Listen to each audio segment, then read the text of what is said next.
Hello, and welcome to our viewers in Europe and the United States. I'm Steve Sokol, the president of the American Council on Germany, and I am delighted to welcome you to today's transatlantic conversation in the series Resilience and Adaptation 2.0, which is organized by the ACG and 1014.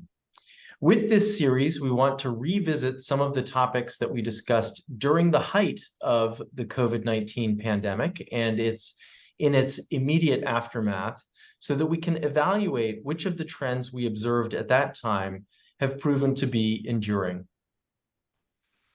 And I'm Katja Donovan, Executive Director of 1014. One of the topics we talked a lot about during the pandemic and afterwards is the future of work, with employees continuing to request remote and hybrid work models being probably one of the most significant changes for the workplace. But the topic, of course, is much broader. The future of work involves thinking about employment, leadership, culture, customers, talent, training, reskilling, and more. According to the International Labour Organization, the global job gap is projected at 453 million people in 2023, which is made up of 191 million who are unemployed globally, as well as 262 million people who want to work but do not qualify as unemployed. Today, we would like to discuss how employers have responded to these new challenges. Our core question is, how are employers, and more specifically umbrella organizations that represent employers, thinking about the future of work? And here today to talk with us about the future of work are two renowned experts with tremendous experience in this field. I'm delighted to welcome Steffen Kampeter. He's the Chief Executive Officer of the Confederation of German Employers Associations. Steffen, herzlich willkommen. It's wonderful to see you. Thank you for being here and the invitation. Good to see you too. And I'd also like to welcome Roberto Sua as Santos. He is the Secretary General of the International Organization of Employers. And Roberto, great thanks to you as well for being with us today. Thank you so much. It's a pleasure to join you here. So before we get started, I'd just like to remind everybody that both ACG and 1014 are independent, nonpartisan organizations, and the views represented during this conversation are those of our guests. I'd also like to ask that if you want to ask a question, please use the Q&A function in Zoom. Let us know who your question is directed to, and we will do our best to fold your questions into the discussion. But let's get started. I think it is fair to say that the pandemic created a tremendous setback in achieving the United Nations Sustainable Development Goals. But when it comes to the future of work, or decent work, as it's stated in Goal 8, it might have also served as an accelerator of some positive trends. So we'd like to kick off our discussion by talking about some of these developments globally, as well as specifically in Germany. Where do we stand in terms of employment, the job market, and the skills gap? Roberto, let's perhaps start with you. So the International Organization of Employers is the sole representative of business and social employment policy debates that are taking place in the International Labour Organization, across the United Nations, the G20, and other emergent forums. For the past 100 years, and on behalf of its more than 150 member organizations, it strives to leverage its unique expertise to influence debates on the most pressing issues for business employers worldwide. So wonderful. I think, can you now perhaps tell us what is happening after the COVID-19 pandemic, globally and regionally? Well, what's happening, it's a very broad and difficult question to answer in a short period of time, isn't it? I mean, you rightly refer to our organization as a centenary organization. By the way, we celebrate the centenary of our organization during the pandemic. It's not the best period to celebrate 100 years. But as you can imagine, our business community is very divergent in terms of realities, okay? First of all, when we refer to the future work, remember that was a discussion that we have in 2018, 2017, 2019. it's surprising to see how many of the situations and scenarios that we are witnessing now were predicted. Despite all, what we didn't predict is the rhythm, the accelerator. I mean, the COVID, as you properly said, speed up the process. But the skill gaps, right? Now it's a reality. I mean, we made our own survey with our members and companies, and this was already coming. The skill cycles that has shortened, meaning by that the skills anticipation is much more difficult to handle than 10 years ago. Now companies look at 3 years of a skill cycle, meaning by that they will, after 3 years, you need again to foresee a new kind of skills anticipation. That was foreseen. Working time and working place. I mean, that's the profound change that we are witnessing in the reality of work, is that such a fundamental question. When you talk about employment relationship, the first thing you came to your mind is where I have to work, or what's the working time. I mean, the concept of working time and working place is also profoundly changes, not in all the sectors, not in all the economies, not in all the activities, but it's profoundly changing. And the regulations and policy, sorry to say, were not up to the expectations, still are not up to the expectation. Let me give you the example of working time.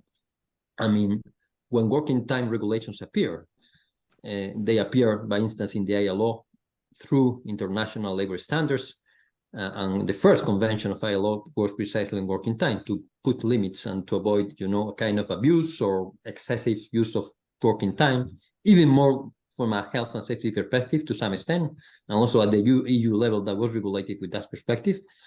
But the truth is that more and more it has been used also as a way to measure productivity, which is something right now that is not fit for purpose. You do not measure productivity with working time. You measure productivity with outcomes. You measure productivity with objectives, with tasks. When you refer to remote work and how people are working now, you have to realize that more and more people are working remotely. It's a percentage, it's not a consolidated trend. In many activities, that would be impossible. But it's true that it's not just working from home, it's the way you measure work, the way you measure your objectives, your autonomy, it's a profound change that has implication in the way we work, but also in regulations and policies. So that would be also as a first initial message, is how predictable we were, but how unpredictable was that it happened all in such a short period of time. And all of a sudden, we find a situation in which many of the regulations, for instance, on working time, are not up to the expectations because they don't have the flexibility ingredients that are needed, because sometimes also the way to measure productivity is not also linked also to many frameworks that we have. So there are many elements that need to be rethought, but also preserving, and that's really very important, the solid institutions that we have in the labor market. That's also important, because sometimes we want to reinvent the wheel, and that doesn't work. I will stop here also to. Thank you so much. And I think we'll get. Yeah, sorry. I think we'll get back to the question of predictability and preparedness maybe a little later in the discussion. But I would like to turn to you, Steffen. The BDA is the umbrella organization for German employers associations, and it represents interest groups in the areas of industry, banking, commerce, transport, trade, and agriculture. So the whole range, so to say. So I thought it was really interesting. Earlier this year, you spoke about the need to create framework conditions in Germany so that people have Bock auf Arbeit again. And that's exactly on your background as well. So that's broadly translated as people should feel happy to work again, or they want to work, they want to work again. So can you elaborate a little bit on your observations and reasons for your call for action in Germany? Yeah, thank you for the question. I take up one argument Roberto brought into the discussion, said it's not only that COVID changed the labor markets. There are general trends we see, and to make it visible to our international podium or listeners, I would say that everything has something to do with the D. Let's talk about the D4. Number one is demographics. We feel in Germany and in many other industrial countries that we have a decreasing workforce, and therefore we have limitations. We have many job opportunities, 2 million in Germany, which is the highest figure for 25 years. And we see that unemployment is not a good figure anymore to describe the labor market situation in special. So we feel that the demographics, that the shrinking population is challenge number one. Number two, and that has something to do with COVID and the acceleration of Digi, is that we feel that the second impulse, which is changing the labor markets dramatically, are the different aspects of the digitalization. It is not only about a technical aspect, it's about leadership, how to organize a company. There are many more opportunities how to run your company. And it's actually not only focused on white-collar jobs. It's Digi is hitting the industrial production, and Germany has one of the highest outturn contributions of industrial production to GDP of every developed country all over the world. We see that things are radically changing. The needs for skills, for example, the needs of reskilling, of upskilling. Don't talk only about a video conference like we're using generative AI. Talk about other digital implementation of artificial intelligence, which is dramatically changing the kind how we produce, how we organize services, how we create input, and the relationship between the machine and the human is something of this D. And the D3 is the decarbonization. The World Economic Forum says that the green tech is the biggest impulse of changing societies and the production of economies. I call it decarbonization because this is the biggest shift in economic structures. So if you work in a combustion engine production in Germany, like BMW has for 60 years there, it's the end of the year, stop. No more combustion engines are produced. And this is asking the labor market for requalifying people. It is changing business models. It is changing supply lines. And this is one of the biggest, perhaps permanent structural changes to the labor market. And the last and final is deglobalization. We are reorganizing supply chain due to the war Russia brought into Ukraine, due to what some called decoupling, some called de-risking, some other called diversification related to China and other aspects. And that means that you shift sometimes production and services back into the home country. You create new employment spaces on a different technological level. On the other side, you are creating unemployment in the previous sources in the deglobalization. And to add one thing, so we have to rethink labor market policies in those countries like Germany, with a strong, which is not only focused on preventing getting unemployed, but focusing on employability and labor market participation. This is the hardcore sense of what you introduced me as to be more keen on work.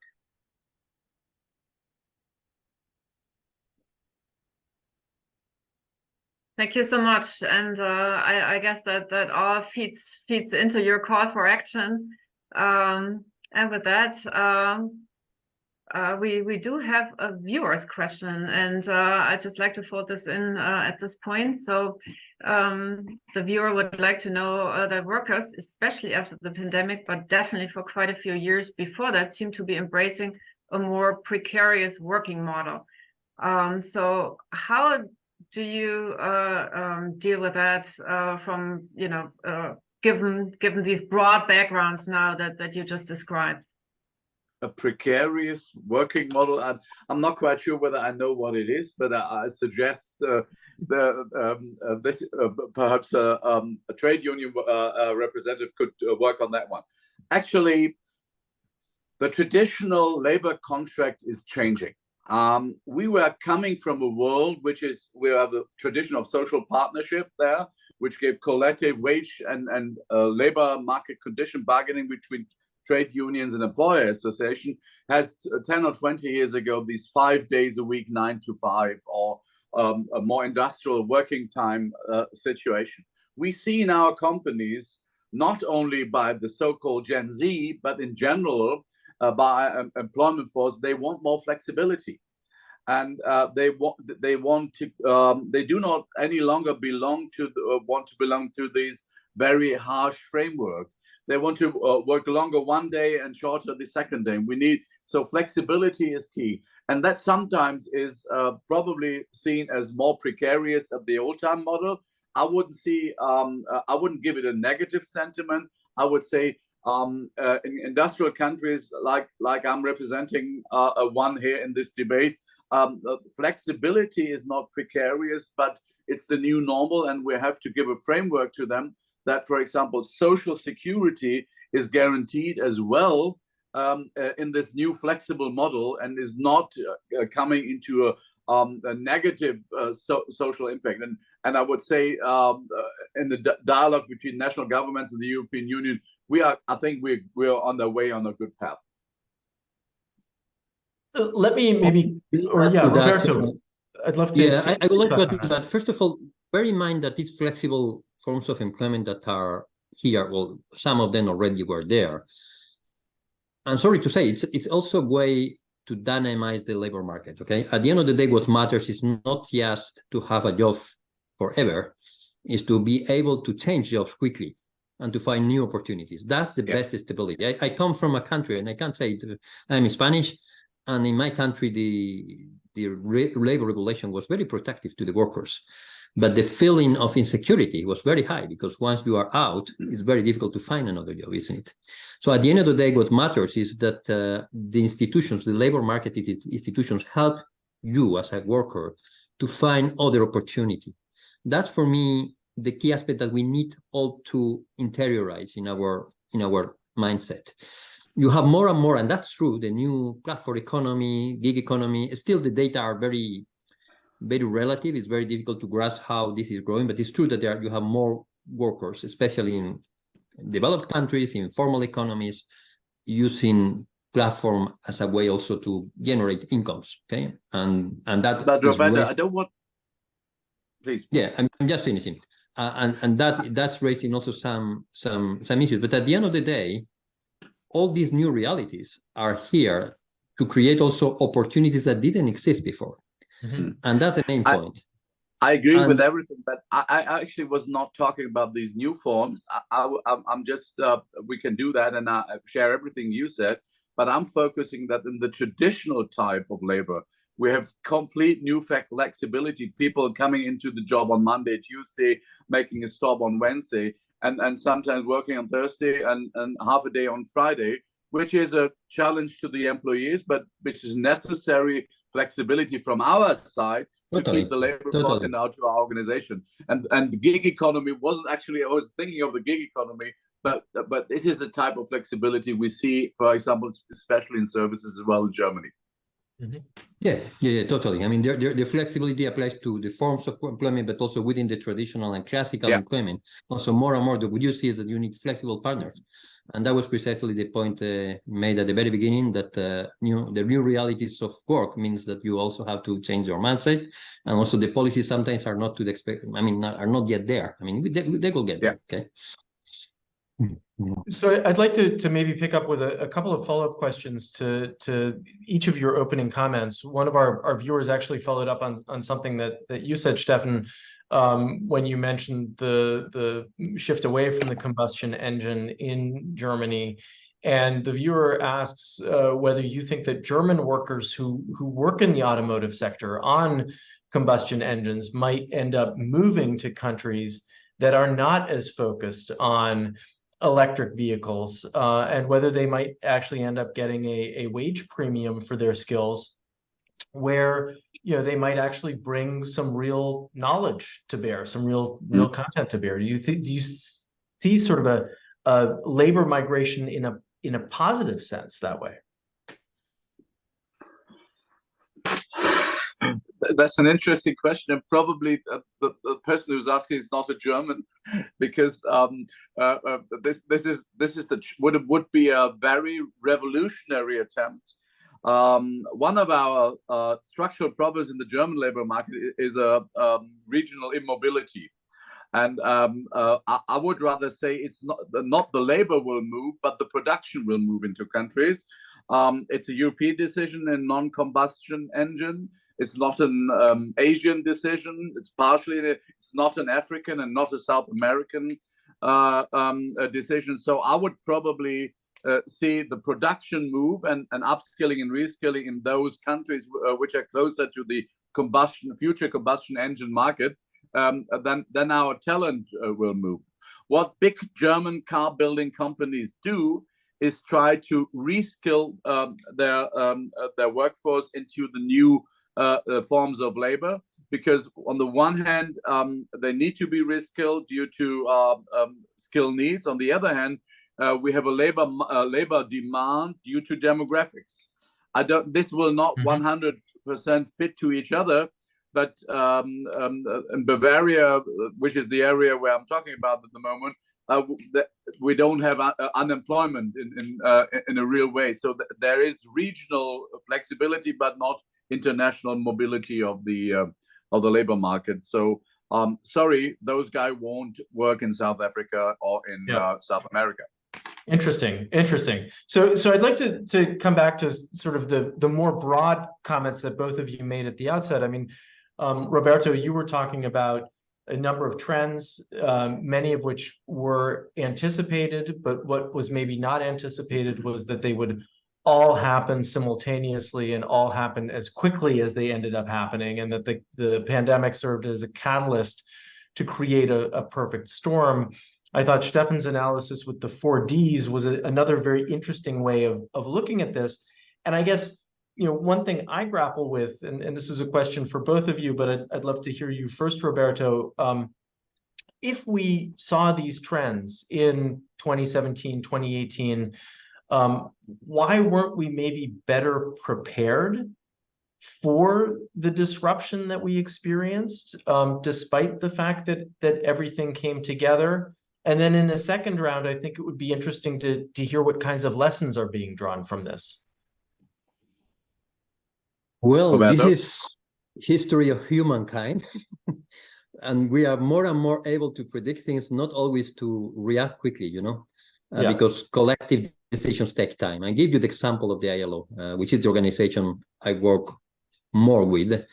And yes, we were discussing in 2019. We also have a kind of centenary input, which was consequence of that discussion on what's coming, and also the consequence of many, research that has been made until this moment. Now to take that into action, it's a policymaker approach which has many challenges. And let me give you another example, which is current now. And Steffen referred to the decarbonization, and he's totally right. I mean, decarbonization needs also, from an employment perspective, some skills that are still not there in the market, not just in developing economies, even in developed economies. If you look at the COP, and many of us are attending, participating, engaging in the COP discussions as business.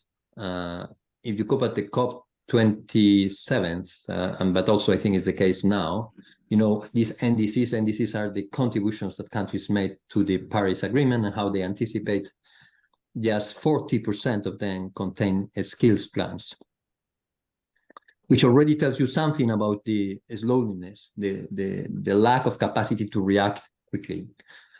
The main lesson learned, without any doubt, on how to move forward faster and with more impact, we keep saying, is effective partnerships.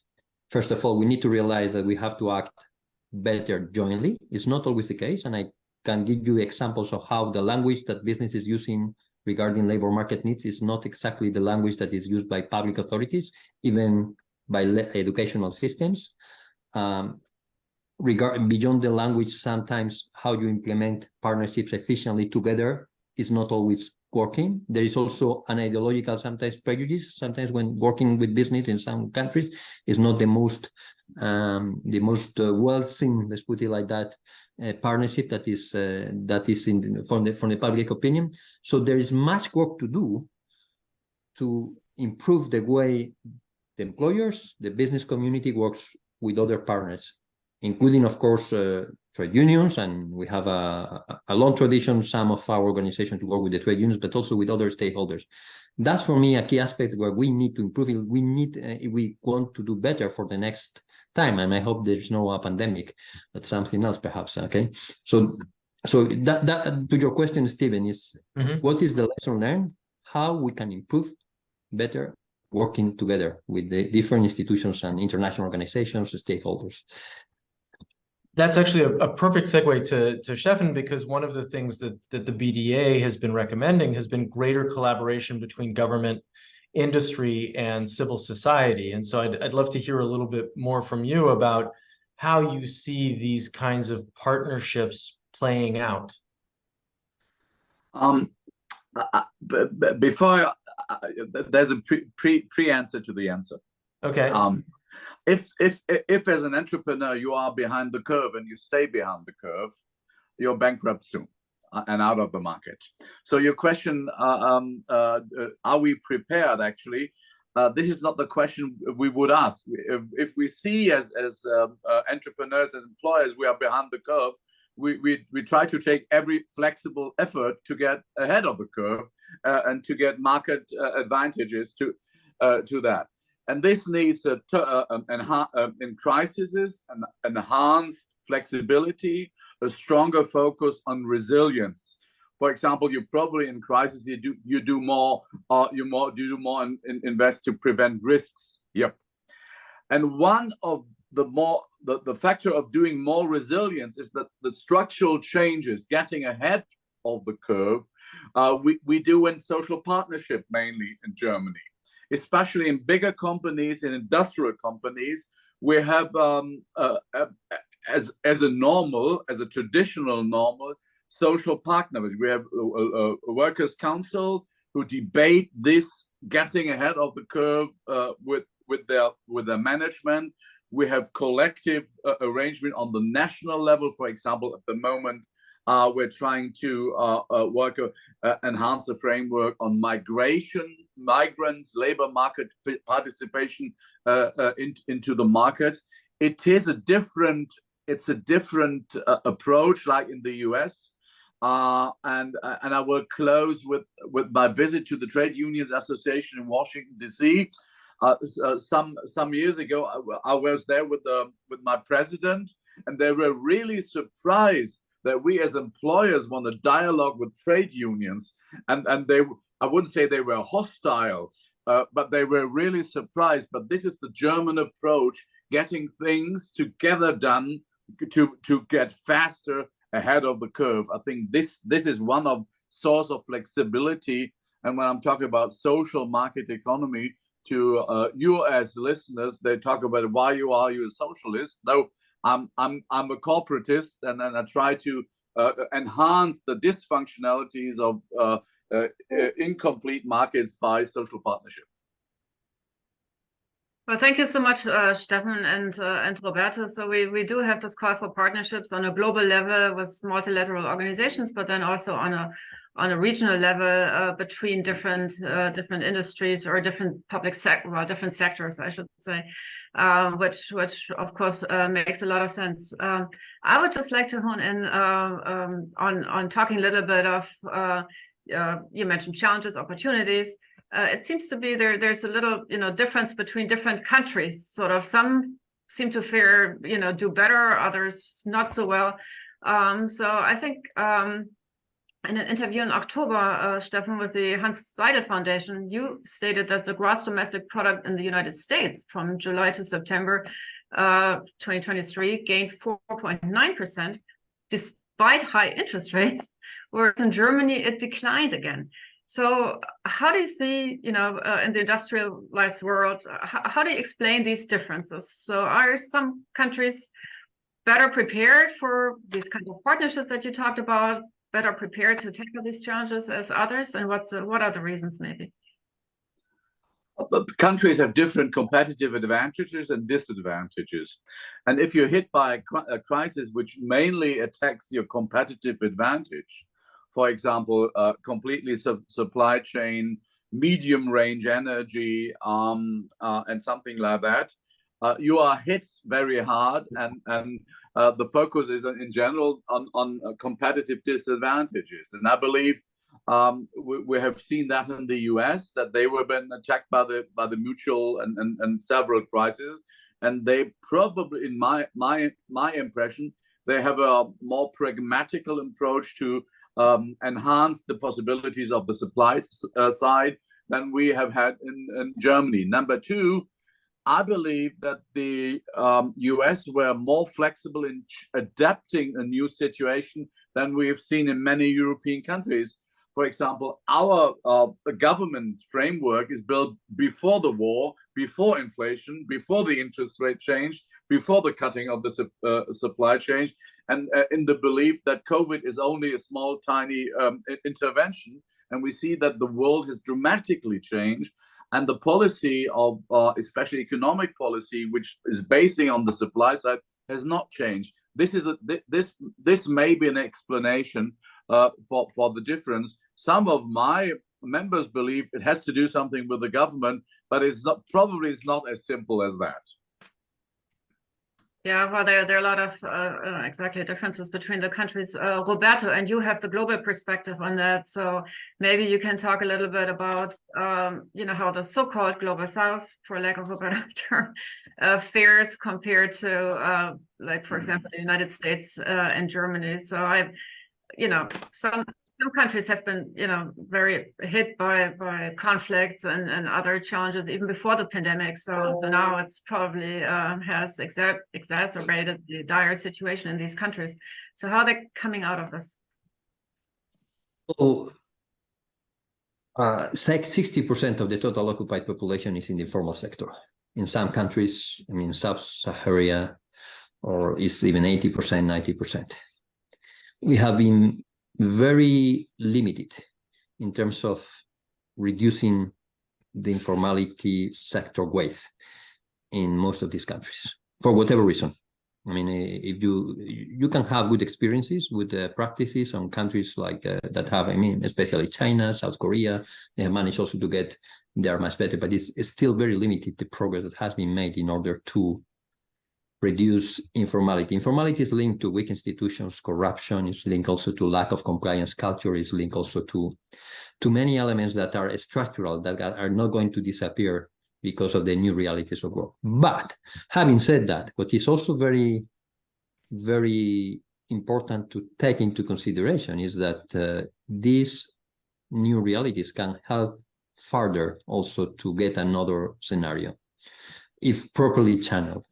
Digital can serve, for instance, digital realities. If you have good connectivity or minimum infrastructure, can really help, for instance, for the payment of workers in some areas of the world, and also to avoid some kind of corruption through a kind of tracking. And that has been also proved, and there are some organizations working on that. Again, it's not a magic formula, but there are elements that are already been very helpful also to get, if you see the experience of India by now. My example, just to give an example, to deal with the informal economy is totally linked to this new realities of work, and to the fact that many individuals in the informal sector have access to mobile phones, but more and more to internet. Again, it's a complex phenomenon, but don't underestimate that the new realities of work are not just realities of developed economies, are also realities of developing economies. And are creating new incomes, are creating also new opportunities also for employees themselves. And also an important and very crucial element is it's strengthening their interconnection among countries, among South countries, but also South-North, in terms of, providing services, providing incomes, providing business. The new reality of work is totally linked to the new reality of business. And we need to understand this new reality of business. Startups we understand also the reality of work that we are living. I would add something, Roberto. It's not only a new reality of business in a type of corporates. It's a new reality of business in the type of regions. As we, I don't know whether you've been to the B20 meeting in Delhi some months ago or some weeks ago, where we've seen here are 4 Westerners debating the issue of the labor market, and the B20 meeting, which is one of these sub meetings of the G20 meeting, was taking place in Delhi, in a country where we believe is something between 80 and 90% of the workforce in the informal sector. They have a completely different approach on economic perspective. They want to open the Europeans, for example, their markets, the Spanish markets, the German markets, the European markets in general.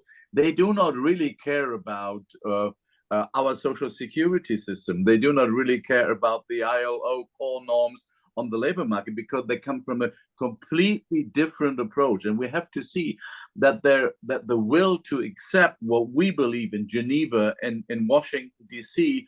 or in Berlin is the standard how they can develop their labor markets and their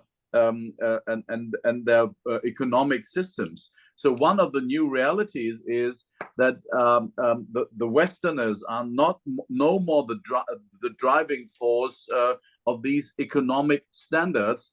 And this is the challenge to globalization, because we have in Europe, for example, and in the United States, a civil society who believes we can only trade with people and economic systems who are similar to us.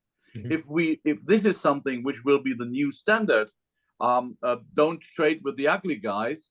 Actually, this will have the biggest impact on deglobalization we've seen ever, and probably a wealth loss. And the others say, okay, if you don't want to have trade with us, as the Indian trade minister told the deputy chairman of the commission in one of the debates, there are other markets beside Europe, beside America, with a different framework, and they're really interested, for example, to trade with them.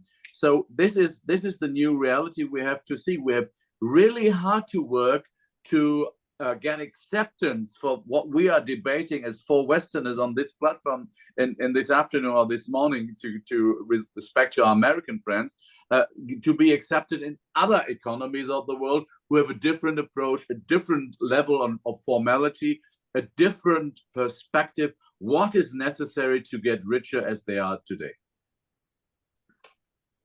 I was just gonna ask, when I listened to Roberto talking about interconnectedness and increasing interconnectedness, and then thinking about what you had said earlier, Steffen, about that one of the 4 factors you mentioned of what defines the times today is deglobalization.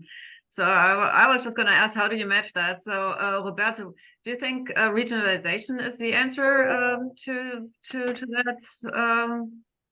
So the globalization trend that already 15 years ago, 20 years ago were discussed in many forums. It's true what Steffen is saying. It's a kind of questioning right now. It's like, and there's now new discussions in WTO about re-globalization, reshaping globalization.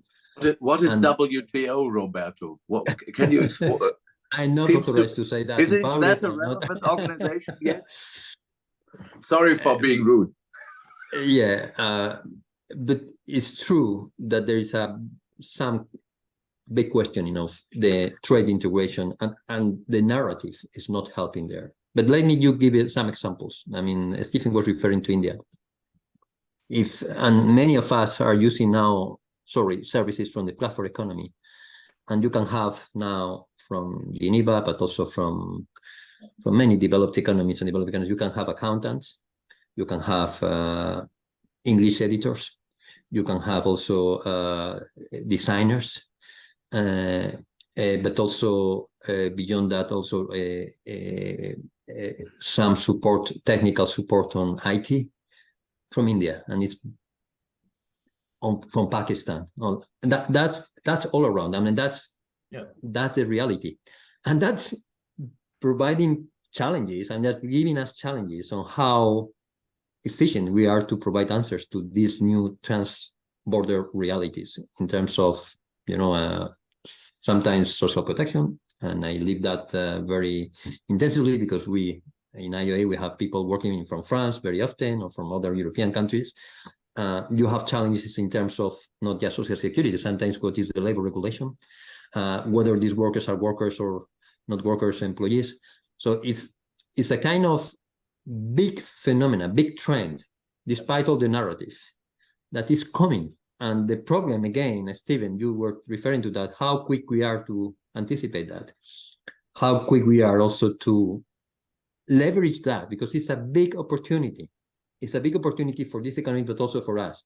And that's not going, that's an intuition. I don't have any evidence. That's not going to stop. What is going to stop is, as Stefan was saying, it's a kind of, regulatory approach from countries, from societies in Western economies with a different mindset, saying, well, I don't want to deal with this, which I understand. I can understand the logic also supply chains when you have fundamental issues, fundamental principles and rights by a work or human rights issues, you have to deal with them efficiently, but you have to be very careful in how you handle that, because otherwise the counter effects will be a lose-lose situation for everyone. You know, what I find really interesting and even inspiring about this conversation is how both of you keep on coming back to the opportunities. I mean, obviously there are challenges inherent in these fundamental changes, but change doesn't necessarily need to be a bad thing. There are also tremendous opportunities that open up. And Roberto, you were kind of anticipating where we wanted to go with this conversation, because what you just said sort of teed up a way in which I wanted to pull together a couple threads of what's been discussed so far. Earlier, Steffen talked about how we really have to rethink labor market policies. And earlier, Roberto, you talked about the new realities of work, and that they're not just affecting the developed economies, but also the developing economies. And I guess, one of the things I wonder about, and I'd love to hear each of your insights about, is whether there is a need for updated regulations to serve sort of the gig economy or the service economy or remote work or this transnational work that you're talking about, and whether that happens at the national level or whether it happens at the multilateral level, and how that fits together, because it seems to me that there are some tremendous needs for guidelines and a framework, but how does one develop that if things are changing so quickly? Who's first? Who wants to go first? Roberto wants you to go first, Steffen.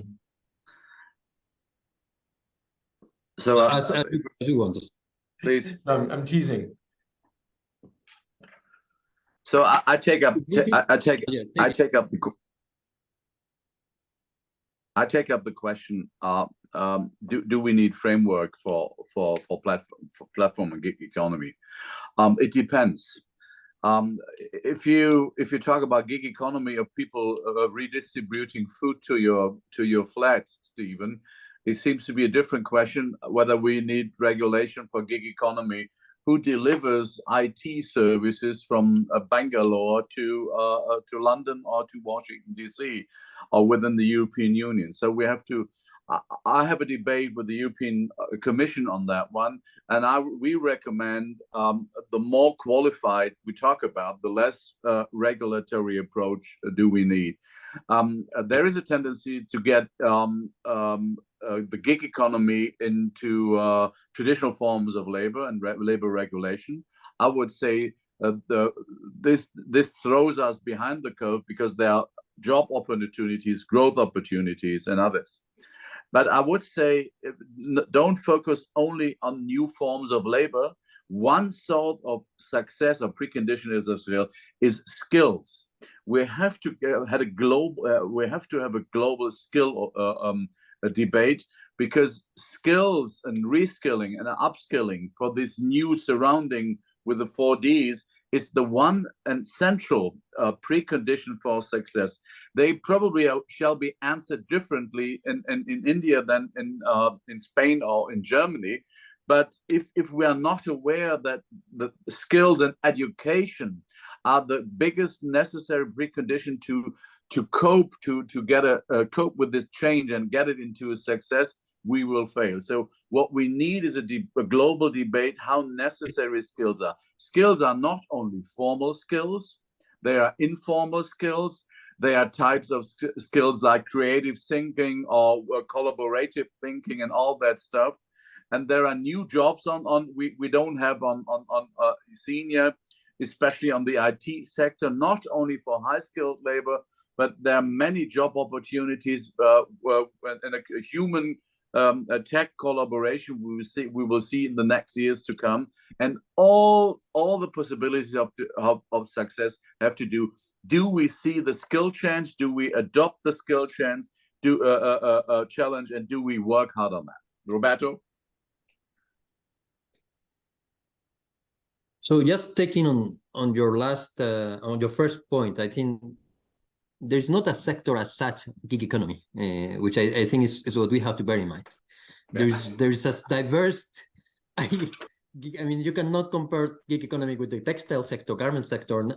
That's not the reality. The reality is that also the more you depend on what we call now gig economy, and there are many definitions, the more you see that the proliferation of different activities deserve different answers. And I cannot agree more with the carefulness that we have to apply when we bluntly apply some regulations without thinking on the consequence. And that's very often the case. And I can give you examples. I don't want to mention countries where you have a regulation and all of a sudden you kill the opportunities. And I am now thinking about developing economies of middle class people in developing economies, which had sometimes main income, sometimes complementary incomes that didn't exist before. So when we have discussion at global and local, we have to be somehow measuring the impact of regulations. It doesn't mean that we do not need regulations to answer, not. And you will never hear us saying, no, we don't need it. What we need is also to be smart in the way we approach it. Second, Stephen, your element is not just about regulations, it's about the skills. I mean, we cannot insist more on that. And we are not joking. I mean, this skills shortage that we have is a big issue. It's a big issue in many economies, developing economies. We don't have, and not just for qualified, but also for low qualified. And one of the challenges we have is that we do not, I mean, there's no universal answer for that, but what we see is that the skills recognitions need more and more global answer. Sorry to say, I'm representing here the IOE, perhaps not the German employers, but you need also sometimes of global answers. And the market is developing this global answer. You have your national qualification recognition systems, sometimes very sophisticated. Some of them have worked very well, but some of them are totally obsolete and will be becoming more and more obsolete because the market is functioning so quickly. So what we are witnessing now is some initiatives that try also to provide this certainty of what are the skills that this worker, what are the competence this worker has in other areas of the world, because the politicians at national level and also international level are not providing this answer. Again, an example, Stephen, of how slow we can be, even though we know that we have the diagnosis, but we are not able to provide the global answers that are needed. Yeah. No, that makes a lot of sense. Thank you. I'm just thinking, I'm glad you came back to the topic of reskilling and upskilling, and I'm always thinking, okay, I mean, it's one thing sort of to determine the need and develop regulations, policies, but how actually does that play out in practice? Because it's not as easy sort of to retrain someone who's maybe older. It's a different thing than moving some numbers on Excel spreadsheets from one category to the next category. So if you want to take the people and make them do something and like change industries, I would think that this is a tremendous task. And Roberto, you kind of alluded to that. But also, when we talk about demographic, and Steffen, you mentioned that as one of your Ds, your descriptions on what has changed. I'm also thinking about migration, and we talked about it a little bit, like before, should German automakers go somewhere else? But of course, it's more like the German Minister for Labor is going abroad to try and attract skilled workers from abroad to come to Germany. So how do you, how does that play into this whole,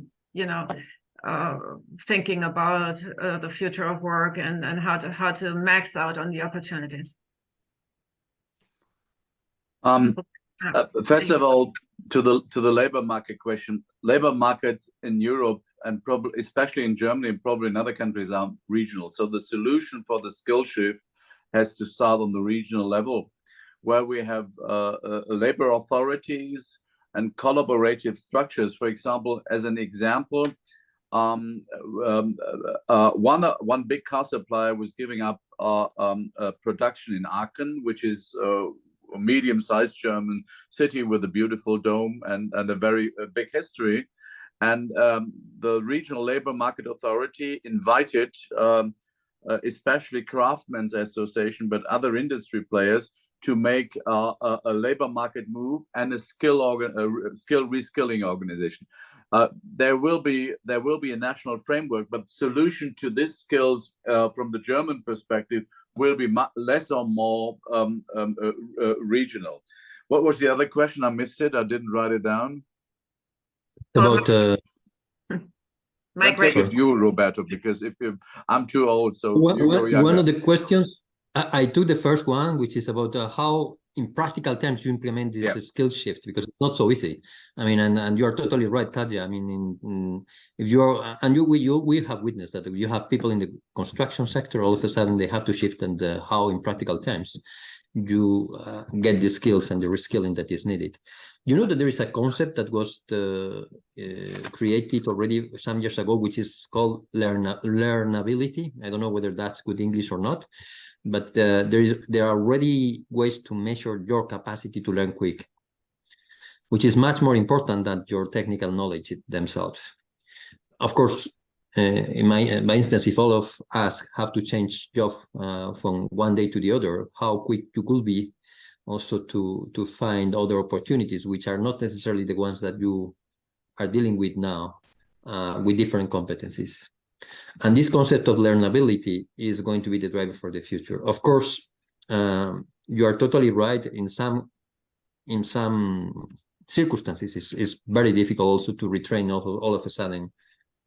Sometimes even a massive amount of workers from one sector to the other.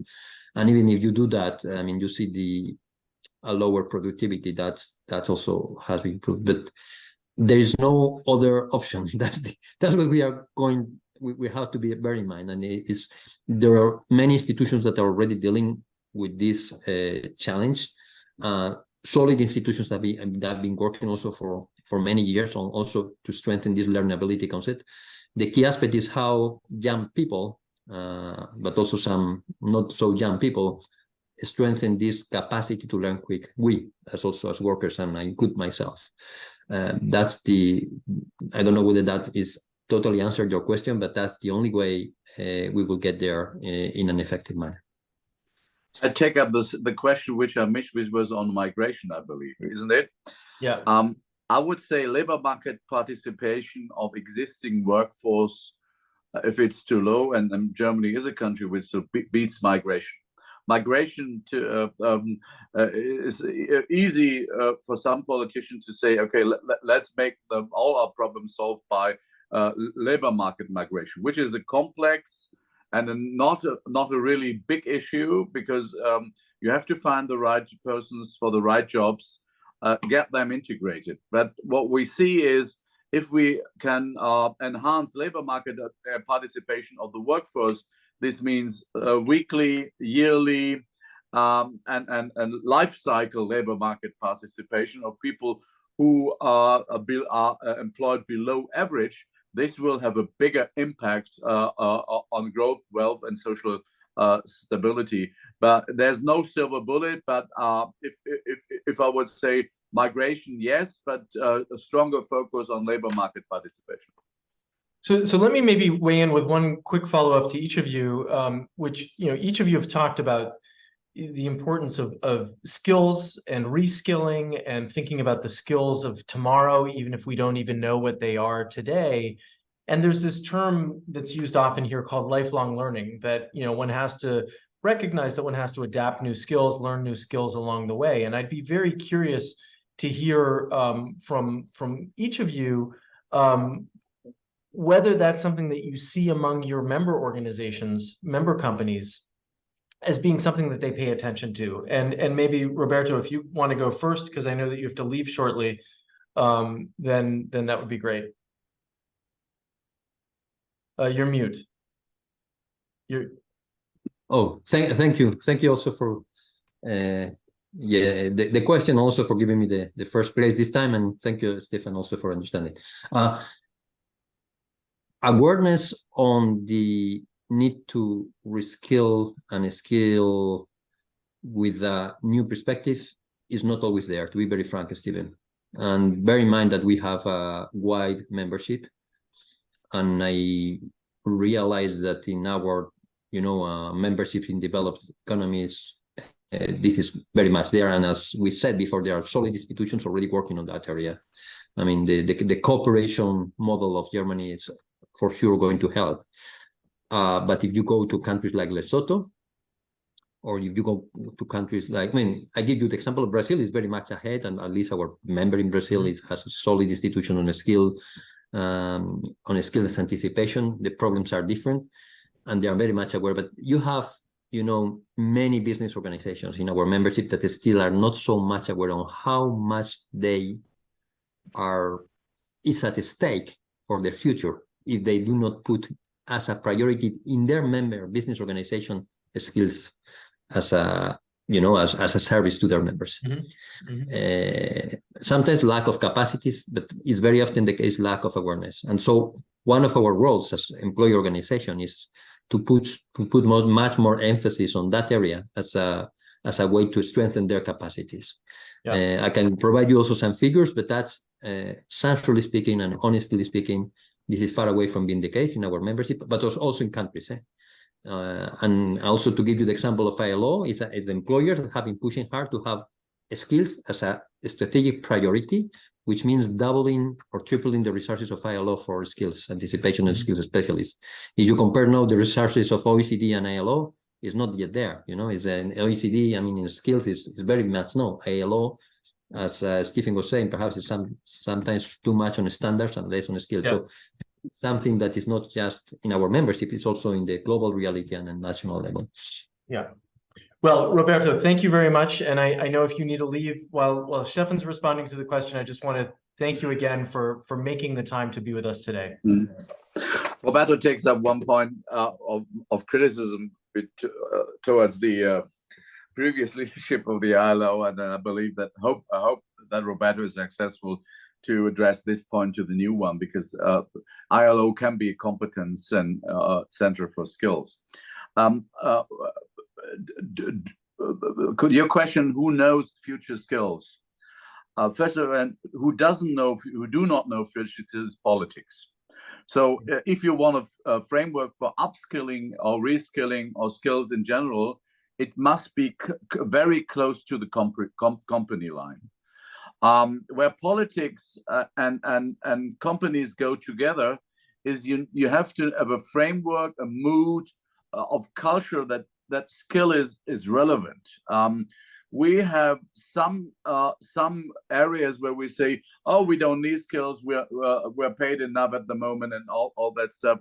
We have companies who believe, okay, we got along, and Roberto said it globally, and there probably is as well in Germany. And my message to them is clear: if you don't invest in skills, you are bankrupt faster than you believe to be bankrupt. So, but we need a culture that reskilling is something bad, but is a positive development for enhancing your competences for future sustainable and good work. And this is something where it lacks sometimes, not only in Germany, on the company level and on the political level, that upskilling is seen as a burden and not as a chance. And that is my second answer. It needs to be a cultural shift on that one, how that people get more bock on skills or something like that. Yeah, and I think that's one of the biggest challenges, and that ties in with a lot of societal impacts as well. Steffen, herzlichen Dank. I mean, to you and Roberto, this hour has gone by tremendously quickly, and I think Katja would agree with me that there were lots of questions that we would have liked to have asked that we couldn't even get to. I wanted to come back to one of the points that you raised very early on about the role of AI and specifically generative AI and how that might change the workplace. But unfortunately, we don't have time for that today. And so I just want to say many, many thanks. This was a phenomenal discussion, and we are grateful to you both for having taken the time to speak with us. Thank you for inviting me, and to the audience, thank you for joining us. And with that, let me just say thanks to everybody for tuning in. On behalf of both 1014 and the American Council on Germany, we are delighted that you joined us today, and we look forward to welcoming you to future events as well.